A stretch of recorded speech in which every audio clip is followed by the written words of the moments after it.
Asansol municipal কর্পোরেশনের 85 নম্বর ওয়ার্ডের হীরাপুর থানার অধীনে আসানসোল জেলা হাসপাতাল দুর্গা মন্দিরের কাছে পুকুরের পাশে অবস্থিত সরকারি জমিটি ওই এলাকার বাসিন্দা জগদীশ প্রসাদ সিং বেআইনিভাবে দখল করেছিলেন এবং তার উপর একটি ইটের প্রাচীর তৈরি করেছিলেন। ওই এলাকার বাসিন্দা কুশো সিং আসানসোল মিউনিসিপ্যাল কর্পোরেশনের মেয়র ও ডেপুটি মেয়রকে চিঠি দিয়ে অভিযোগ করেছে যে তিনি অত্যন্ত দরিদ্র এবং দরিদ্রের কারণে তিনি নিজের ও তার পরিবারের ভরণপোষণ চালান। সরকারি জমিতে পুকুরের পাড়ে ঘরের মতো ঝুপড়িতে পরিবারের সঙ্গে বসবাস করছিলেন তিনি।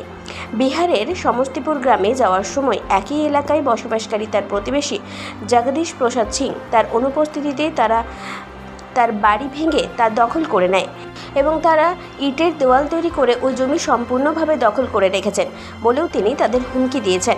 ওই জমির বিষয়ে আমি কিছু করলে আমাকে মিথ্যে অভিযোগে ফাঁসিয়ে দেওয়া হবে। এই ঘটনায় আতঙ্কে কুশো সিং আসানসোল মিউনিসিপ্যাল কর্পোরেशन और हीरापुर थाना दरजाয় कड़ा नाचছেন। अब वह घर तोड़ दिया है। घर में रहते रहे बहुत दिन, उसके बाद हम गए गांव से आए बहुत दिन बाद तो देखता है घर तो टूटा हुआ है। तो देखा कि छोड़ दिया है तो देख रहा है जगदीश प्रसाद सिंह उसको घर बना रहा है। कितना दिन से रहते थे वहाँ पर? करीब वहाँ रहते बहुत दिन रहे थे, करीब 20 साल रहे थे। कैसा घर था आपका? झोपड़ी का एलिवेस्टर एक आदमी था। आपका अपना जमीन था?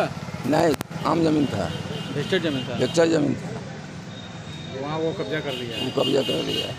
क्या बोल रहा है वो बोला अब हम रहेगा यहाँ, रहने नहीं देगा आपको। क्या नाम है आपका? कुशो सिंह। আসানসোল থেকে সঞ্জয় যাদবের রিপোর্ট, 99 নিউজ বাংলা।